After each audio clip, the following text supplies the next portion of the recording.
meditar com a igreja nesta noite, na palavra de Deus, aquilo que o Senhor trouxe ao meu coração, nesta oportunidade. Então vamos juntos meditar na palavra de Deus? Abra comigo no Evangelho de Lucas, capítulo de número 24, nós estamos no quarto dia desta campanha, onde o tema é Vencendo em Tempos Difíceis.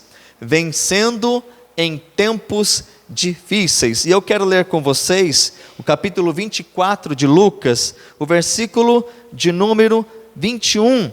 Capítulo de número 24, versículo de número 21. Só esse verso e a gente faz menção do contexto para a nossa meditação nesta noite. Capítulo 24 de Lucas, o verso de número 21. Vamos ler? Diz assim o texto: E nós esperávamos que fosse ele o que remisse Israel. Mas agora, com tudo isso, é já o terceiro dia desde que essas coisas aconteceram. Ore junto comigo, pedindo a bênção de Deus. Pai, obrigado por esta noite, onde já temos louvado, adorado, exaltado o Senhor. Onde também queremos meditar na Tua Palavra. É um meio que o Senhor tem tanto falado conosco. Entre tantas outras maneiras, a Tua Palavra, ela, Deus, é sempre o norte.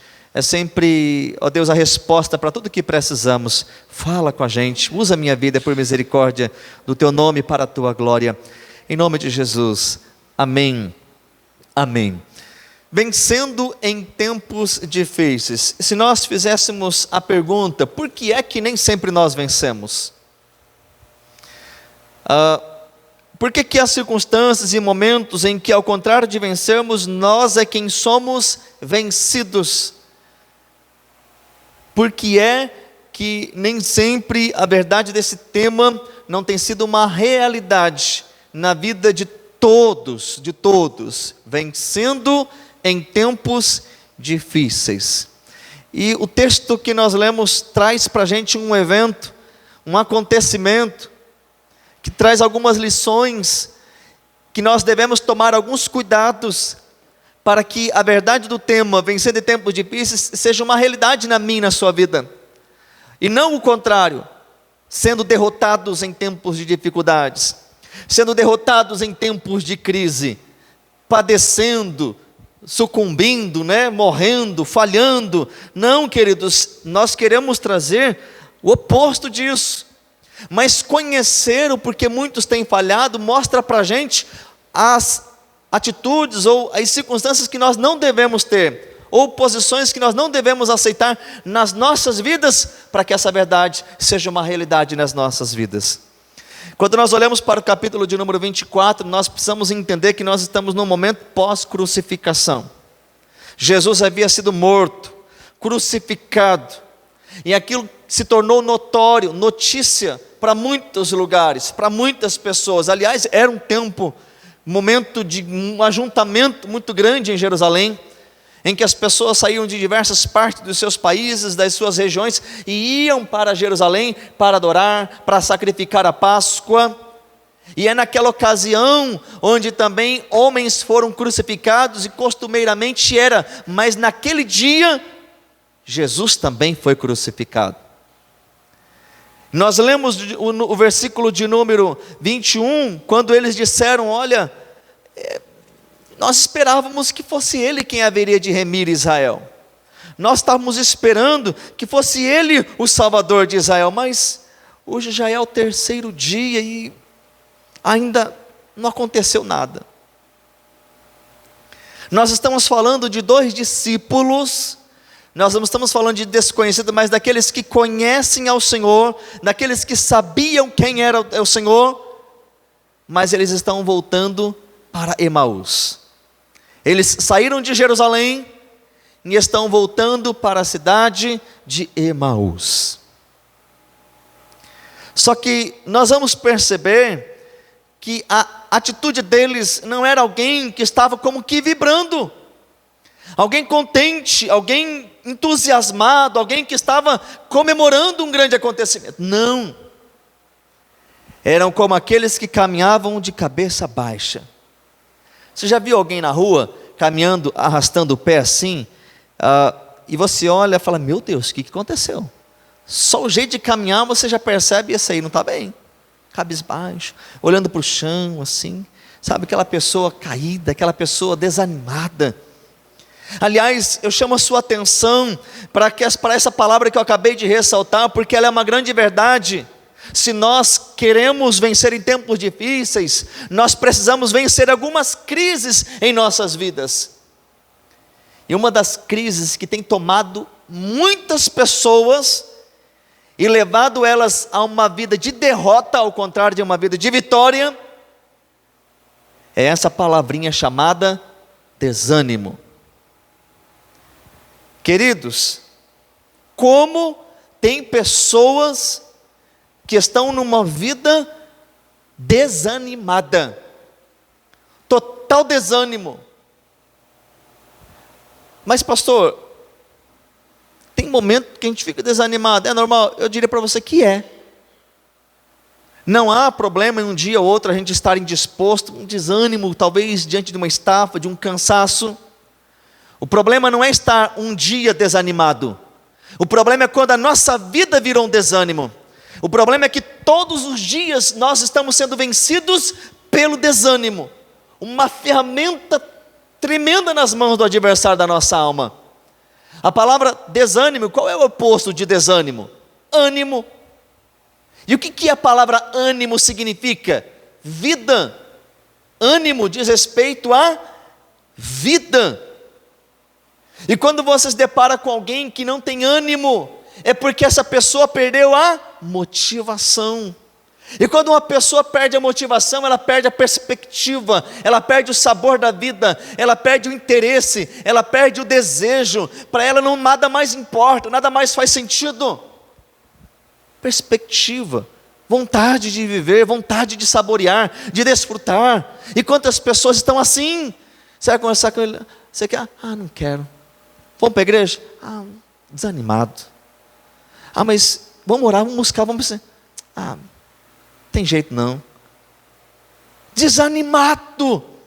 Não tem mais perspectiva de mudança. Perdeu a vida, perdeu o ânimo, perdeu o propósito, perdeu a motivação. E você vai perceber o seguinte: normalmente, na sua grande maioria, o desânimo vem após uma frustração. É muito comum. Vem um problema, vem uma luta, uma adversidade em que aquilo não ocorre necessariamente como você queria, como você desejava, e aí você sofre um baque, uma frustração. Você sofre, algo que não era como que você queria, que você esperava e desejava. E aí aquilo abate. E aí o que a pessoa fala? Eu já fiz de tudo. Não quero saber de mais nada. O negócio é largar a mão, é deixar quieto. Desânimo, queridos, como isso é complicado quando alguém se entrega ao desânimo. É como alguém que está num ringue, ele lança a toalha, porque ele já não quer mais lutar. É uma situação de uma pessoa em total depressivo, ele perdeu o sabor, o desejo da vida, ele não quer mais se alimentar, ele não quer mais comer, coisas básicas e simples, como até mesmo tomar um banho, nada mais importa, nada mais tem sentido. Não tem mais coisas importantes para ele, não tem mais necessidade, não tem mais valor. Perdeu a motivação, perdeu o ânimo. E eles estavam, no verso que lemos, numa situação de desânimo. E o desânimo veio por quê? Por causa de uma frustração. Os judeus esperavam que Jesus, na verdade, era uma grande perspectiva do Messias para os judeus. Aliás, o Cristo que nós acreditamos, Jesus, ser o verdadeiro Messias, não foi aceito pelos judeus, por quê? Porque Jesus não foi, entre aspas, compatível com o que eles esperavam do Messias. Qual que era a mentalidade do Messias para um judeu na época? Um governador político. Eles estavam sob o jugo do Império Romano, escravizados, servindo com impostos, com um cenário crítico. O Império Romano predominava. E os judeus eram massacrados por causa disso. Aí vem o Messias, qual que é a mentalidade deles? Alguém superior a Davi, porque ele era descendente, teria que ser descendente de Davi, era a promessa, o Messias teria que ser da linhagem de Davi, da tribo de Judá. E esse que vai assentar no trono vai subjugar as outras nações, e Israel se tornará poderoso novamente, e ao contrário de ser escravo, todas as outras nações serão escravas de Israel. Só que aí Jesus vem, e Jesus é o servo compassivo. Jesus é aquele que vai na contramão da perspectiva de um governador político por parte de Israel. Jesus, ele lida com os pobres. Jesus, ele se assenta e come com os pecadores. Ele se assenta e come na casa de um publicano. Ele vai e aceita e recebe uma mulher prostituta. Ele lida com situações e atitudes que para um judeu, para os fariseus, era um escândalo. E eles se frustraram, e por isso eles mataram Jesus. Só que perceba bem, nós estamos falando de 2 discípulos, e não só os 2, os demais. Porque quando Cristo é morto e crucificado, o que eles fizeram? Murcharam. Cadê o ânimo? Vamos pregar, vamos evangelizar, vamos fazer, vamos ir, vamos. Cadê os discípulos? Estavam todos enclausurados. Todos, desanimados. O que é que nos leva à derrota e não a vencer? Desânimo, porque o desânimo nos leva a se entregar, a aceitar o cenário de complexidade, de dificuldades na vida em qualquer área, e o desânimo vem para nos matar de vez, para nos fazer parar. O desânimo vem para nos fazer realmente entregar tudo e dizer, não quero mais lutar. Desânimo. Uma ferramenta muito forte nas mãos do adversário da nossa alma. Queridos, mas nós vamos acompanhando e algumas coisas estão acontecendo. É interessante que esses 2 discípulos estão a caminho de Emaús, e sabe quem é que aproxima deles? Jesus. Eles estão conversando, e Jesus chega como quem não quer nada do lado deles, já ressuscitado. Só que eles não reconhecem Jesus. E Jesus pergunta: o que vocês estão conversando? No capítulo 24, do mesmo texto que lemos. E eles ficam surpresos. Não está sabendo não? As manchetes dos jornais só falam nisso? Não ouviu falar? Mas não ouviu falar o quê? Jesus, o Nazareno, profeta, homem de sinais, de prodígios. Ele foi morto, ele foi crucificado. E o que diz o verso que lemos? Nós esperávamos que fosse ele o Messias, que fosse ele. Perceba bem, nós esperávamos. Uma pessoa em desânimo, ela joga tudo para o passado, ela não tem perspectiva do futuro. Eu esperava que ia dar certo. Eu acreditava que seria. Eu tinha o desejo, é tudo no passado, ele se entregou, acabou. Nós esperávamos que fosse ele. Que fosse ele, diz o texto. E quem que está do lado? Jesus, mas eles não enxergavam que era Cristo. Eles não perceberam. Quando as mulheres foram ungir o corpo de Jesus no sepulcro, e lá elas não estavam, porque os anjos disseram: olha, por que vocês procuram o que vive entre os mortos? Ele não está aqui, mas ressuscitou. E elas vão e contam para eles. Olha o que diz o versículo de número, o capítulo anterior, capítulo de número 23. Eles pensavam que aquilo não fosse verdade, porque eles achavam que elas estavam delirando, que aquilo não fazia sentido. Capítulo 24, versículo 11. E as suas palavras lhe pareciam como desvario, e não creram. Desânimo. Que é justamente uma segunda verdade que eu chamo a minha e a sua atenção. Por que é que muitas vezes nós não vencemos? Não é só por causa do desânimo, é porque nós esquecemos das promessas, é porque nós esquecemos quem Deus é porque nós esquecemos do que Ele fez e do que Ele faz. Por que é que muitas pessoas, ao contrário de serem vitoriosas, estão sendo derrotadas?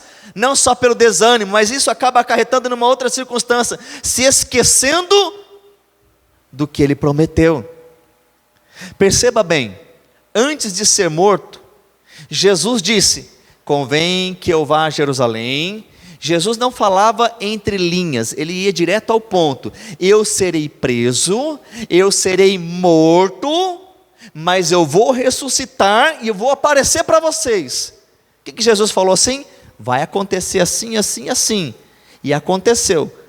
Só que eles se esqueceram disso. Por que muitas vezes nós perdemos as vitórias, as batalhas, nas nossas conquistas que deveríamos ter? Nós esquecemos das promessas de Deus, esquecemos quem Deus é, esquecemos do seu poder. Eles se esqueceram da promessa, ignoraram o mandamento. Eles mesmos disseram, já é hoje o terceiro dia, mas não aconteceu nada. Eles estão até fazendo alusão ao que Jesus disse, mas estavam ignorando. É interessante que o Império Romano, alguns soldados, os fariseus, eles não se esqueceram. Eles foram lá para o governador e diz: olha, manda alguém lá e cobrir o turno do sepulcro, porque ele disse que vai ressuscitar. E se alguém for lá e roubar o corpo, e vão dizer que ele ressuscitou, essa causa será pior do que o que ele disse em vida. Mas Jesus ressuscitou independente das guardas que lá estavam. O que eles estavam acreditando, mas eles não estavam tomando a palavra. Queridos, quantas pessoas estão dizendo: Deus não ouve minha oração? Por quê? Porque você esqueceu do que a Bíblia diz.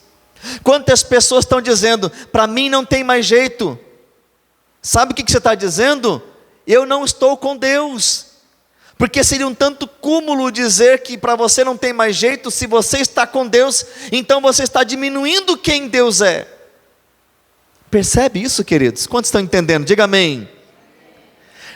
As promessas de Deus são verdadeiras, são dignas de aceitação, são fiéis e verdadeiras, elas vão se cumprir. Nós citamos aqui já nesta noite, Romanos 8:31, se Deus é por nós, quem será contra nós? Isso é verdade, que em Cristo Jesus nós somos mais do que vitoriosos.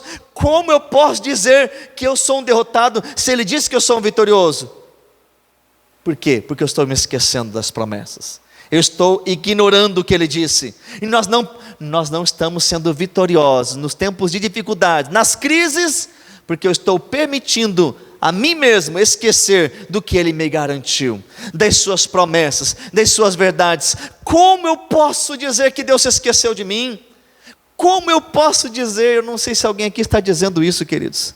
Se alguém aqui talvez está enfrentando uma luta tão grande ao ponto de dizer: Deus me abandonou, o Senhor me deixou sozinho.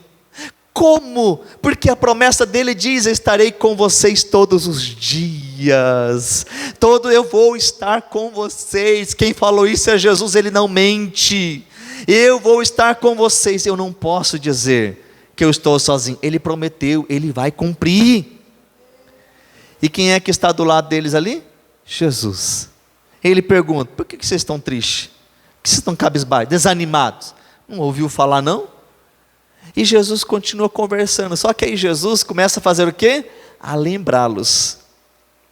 Porque o texto diz que Ele começou a explicar desde os profetas tudo o que haveria de se cumprir no Cristo. O que Jesus estava fazendo? Vocês se esqueceram, mas vem cá, eu vou trazer à memória de vocês tudo o que vocês precisam lembrar. Bendito seja o nome do Senhor. E aquele caminho, querido, se transformou numa contação de história, porque Jesus foi trazendo à memória tudo o que Ele havia dito, e não só o que Ele havia dito, mas o que a palavra de Deus, já no Antigo Testamento, dizia a seu respeito. Que o Espírito Santo, nesta noite, e não só hoje, mas nos dias da sua vida, traga à sua memória o que Ele prometeu, tanto pela sua palavra, para todos nós, mas o que Ele prometeu no seu particular. As suas promessas são verdadeiras, elas vão se cumprir. Não permita cair no esquecimento. Mas qual é outra verdade de crises que nós enfrentamos e nos levam à derrota? Se no primeiro lugar nós estamos falando que o desânimo é uma causa disso, se no segundo lugar nós estamos falando que esquecer do que o Senhor diz, das suas promessas, é uma outra verdade disso, qual é a terceira verdade? É esquecer quem nós somos nele. Não é só uma questão do desânimo, não é só uma questão de esquecer as suas promessas, é esquecer a nossa identidade. É a crise da identidade, é não saber quem nós somos. E nós nos tornamos derrotados quando nós ignoramos a marca da promessa, quando nós louvamos. Nós não declaramos aqui: eu tenho a marca da promessa. Quem é que vai apagar? Quem é que vai? Queridos, como esquecer a nossa identidade? A nossa identidade corre o sangue de Cristo. Nós somos cristãos, porque nós pertencemos a Ele, nós somos dele, comprado por Ele. Jesus diz: aquele que o Pai me trouxe, nenhum se perdeu. E nós precisamos lembrar quem nós somos nele. E Jesus continua caminhando com eles, até que chega em Emaús. Porém Jesus faz com que ia passar adiante. Mas eles disseram: Senhor, olha, já está tarde. Não, entra, pousa, dorme conosco, fica que amanhã o Senhor dá contigo. Eles não sabiam que era Jesus ainda. E Jesus, Ele entra, e eles vão partir o pão. E naquele momento em que Jesus parte o pão, eles tiveram os olhos abertos, diz-nos o texto da palavra de Deus. No versículo do capítulo de número 24, continua essa narrativa dessa verdade linda, desse encontro que eles tiveram com Jesus naquele momento de tanta dificuldade. Aqui diz-nos a palavra do Senhor, no versículo de número 24, no versículo de número 25 e diante: e ele lhes disse, Jesus disse para eles: ó nesses e tardes de coração, para crer em tudo que os profetas disseram, esqueceram. Porventura, não convinha que Cristo padecesse essas coisas e entrasse em sua glória? E começando por Moisés, os profetas explicavam-lhe tudo o que haveria de cumprir nas Escrituras. E aí continua dizendo, acerca desse momento em que eles adentram na aldeia. Olha o verso de número 30. E aconteceu que, estando com eles à mesa, tomando o pão, abençoou e partiu e lhe deu. Abriram-se os olhos e o conheceram, e ele desapareceu-lhes. Olha aqui o verso 32, e disseram um para o outro: porventura não ardia em nós o nosso coração, quando pelo caminho nos falava, e quando nos abria as Escrituras? Bendito seja o Senhor. Partiu o pão, os olhos abriram, reconheceram que era Cristo, e sabe o que eles fizeram? Cair em si. Reconheceram a sua identidade, reconheceram quem eles eram. Bendito seja o nome do Senhor. É só em Cristo que nós sabemos quem nós somos. É só em Cristo sabemos quem é de fato o Filho de Deus e a nossa identidade. E a nossa identidade não é daquele que há de ser derrotado, mas é de quem há de ser vitorioso para a glória do Senhor. E Jesus parte o pão, eles reconhecem e lembra tudo que ele foi dizendo pelo caminho, porque eles trouxeram a memória.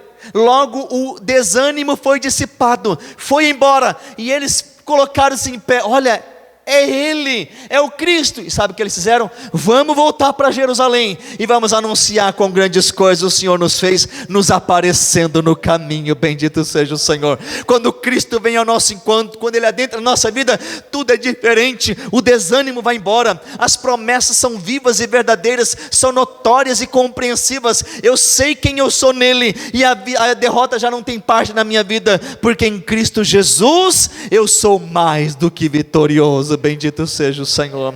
Qual é a marca de um cristão genuíno? Ele não desanima, ele não se rende. Tem dias difíceis, tem, mas ele se lembra das promessas que são verdadeiras, que o Senhor não nos abandona, que Ele está conosco. Ele sabe quem é em Cristo, que está no Senhor, e que estar nele é sempre sinal de vitória. E nós não somos daqueles que vamos para longe, mas nós retornamos para Jerusalém, para a casa do Pai, ficamos nele, firmes nele. E não tão somente abraçamos e ficamos com essa palavra para nós, mas nós voltamos e anunciamos quão grandes coisas o Senhor tem feito nas nossas vidas. Bendito seja o Senhor. Como é que está a sua vida? Será que uma dessas crises tem tomado sua conta do seu coração? Será que o desânimo tomou conta de você? Talvez tem pessoas que nem vieram hoje, está desanimado. Não quero mais. Não adianta orar. Por que a pessoa fala isso? Esqueceu da promessa, do que a Bíblia diz. Não adianta nem orar, estou desanimado. Você conhece alguém assim, querido? Essa pessoa só vai ser transformada como esses homens foram, um encontro com Jesus, porque Jesus é aquele que nos torna a trazer à memória as suas promessas, e quando as promessas são nítidas do nosso coração, aquilo aviva a nossa alma. Ao contrário do desânimo, vem o ânimo, e ânimo é vida, vem o desejo, vem o significado, vem a motivação, vem a perspectiva, vem a vitória, porque nós sabemos, eu sou filho de Deus, o Senhor está comigo, nele eu sou mais do que vencedor, eu sou um vencedor em Cristo Jesus, porque eu sou filho de Deus. Sabemos quem a nossa identidade. O pecado corrompeu a nossa identidade, mas Cristo restaurou, e quando eu tenho um encontro com Cristo, essa verdade vem à tona, e eu sou liberto, porque João capítulo 8, verso 32 vai dizer: conhecereis a verdade, e a verdade vos libertará. Agostinho de Hipona vai dizer: olha, a nossa vida, ela só faz sentido em Cristo. Ele diz: fizeste-nos para ti, ó Deus, e inquieto está o nosso coração, enquanto não encontrar descanso em ti. É por isso que nós perambulamos de um lado para o outro, tentamos de uma forma ou outra preencher o vazio que há em nós, nas drogas, na fama, na prostituição, na riqueza, em tantas coisas banais, insignificantes, muitas vezes efêmeras e passageiras, e não preenche. Agora, quando nós estamos no encontro real com Cristo, tudo faz sentido, tudo se torna nítido. Eu sei quem eu sou, a minha vida não depende das circunstâncias, das situações da vida, porque nele eu sei quem eu sou, a minha identidade é revelada, e a minha identidade é de um vencedor, porque eu estou nele, ele está em mim, para a honra e a glória do Senhor. Qual é a crise que você está passando? Desânimo? Se esquecendo das promessas? Se esquecendo quem você é? O Senhor trouxe você aqui nesta noite, para que o desânimo não tome conta da minha e da sua vida, para que nós venhamos lançar fora todo e qualquer pensamento contrário ao que Cristo tem para mim, que a minha mente seja gravada e marcada tão somente as suas promessas, e jamais venha apagar, sabendo quem eu sou nele. E quando eu sei quem eu sou, queridos, a minha vida ela caminha de triunfo em triunfo, porque é nele que nós somos mais que vencedores. Coloque-se em pé na presença de Deus. Eu quero orar com você em nome de Jesus. Oh, aleluia. Como é que está o seu coração? Será que você até veio, mas quem sabe veio desanimado? Talvez você veio com pensamentos tais como: eu até vou, mas nem sei se vai dar certo. Eu vou, mas estou tão desanimado, é mais um culto qualquer. Talvez pensamento tenha sido assim na sua mente, mas Deus está dizendo para você: repreenda isso. Não são pensamentos de um cristão autêntico no Senhor. Você precisa trazer a memória. Aliás, para que você traga a memória, você precisa conhecer. Mergulhe no conhecimento da palavra de Deus. Saiba quais são as promessas do Senhor para a sua vida, e agarre e tome posse das promessas dela, porque o justo juiz não vai permitir que elas caiam, e elas antes são verdades eternas. Diz o próprio Cristo: passará o céu e a terra, mas a minha palavra permanece para sempre. Lembre-se das promessas do Senhor, reivindique, creia nas promessas de Deus para a sua vida. Eu quero orar com você em nome de Jesus. Nesse quarto dia da campanha, vencendo em tempos difíceis, você então entende que o desânimo não pode fazer parte da sua vida. Talvez há dias difíceis de momento, mas não permite que ele tome conta da sua vida, que ele seja o Senhor da sua vida. Não permite que o desânimo prevaleça na sua vida. Lance fora, preencha sua mente com as promessas de Deus. Seja você realmente imunizado de tudo aquilo que vem contra o Senhor, ou contra as promessas de Deus na sua vida, sabendo quais são elas, as verdades de Deus, sabendo quem é você em Cristo. O diabo vai tentar mentir e lançar pensamentos contrários, dizendo que você é um derrotado, dizendo que para você não tem jeito, dizendo que agora já era, que você está perdido, que você está condenado. Mentira! Saiba que as promessas de Deus são verdadeiras, fiéis, dignas de aceitação. Fale e lembre-se quem você é. e que você saia daqui nesta noite transformado pela palavra e pelo poder de Deus, tais como aqueles discípulos foram avivados, o coração que estava frio, desanimado, ele mesmo disse, o coração ardia, o coração queimava, que o seu coração venha arder e venha queimar pelo que Deus tem para a sua vida. Feche os seus olhos, eu quero orar com você em nome de Jesus. Pai, obrigado pela tua palavra, obrigado por esta noite, obrigado por mais este dia vencendo em tempos difíceis, obrigado, Senhor, pela tua fidelidade, graça e misericórdia. Deus, se há alguém aqui com dúvidas, se há alguém aqui com desânimo, tome esta vida, este homem, esta mulher, este jovem, Deus, cada um em tuas mãos agora, e dá um novo ânimo, renova as forças desta pessoa, deste querido, desta pessoa, no nome de Jesus. Faça lembrar das tuas promessas. Deus, as tuas promessas são grandes, as tuas promessas são de conquistas, são de vitórias e não de derrotas. O Senhor não nos chamou para perecermos, o Senhor não nos chamou para sermos derrotados, o Senhor nos chamou para romper em fé, para conquistarmos, para triunfarmos, para prevalecermos. Em nome de Jesus nós tomamos posse da tua palavra. Quem nós somos em Ti nós somos mais do que vencedores. Quem nós somos em Ti nós somos filhos e herdeiros das promessas. Quem nós somos em Ti, nós somos concidadão dos céus, nós somos o sacerdócio real, santo, Deus, comprados, lavados, remidos. Não há, Deus, espaço para derrota, para aqueles que são do Senhor, para aqueles que foram marcados, para aqueles que têm o penhor da promessa, para aqueles em cujo templo somos, o Espírito Santo habita. Renova vidas nesta noite, faça corações renovados, Deus, e avivados, lembrando de quem nós somos em Ti nós somos mais do que vencedores. Bendito seja o Teu nome. Abençoa, abençoa, abençoa, meu Deus, dá ânimo, vida, relembra, Deus, ou faz conhecer as promessas e reconhecer quem somos em Ti, a nossa identidade, para a Tua glória e para o Teu louvor, é que nós oramos e agradecemos, em nome do Senhor Jesus. Aleluia. Você que crê, aplauda o nome do Senhor Jesus.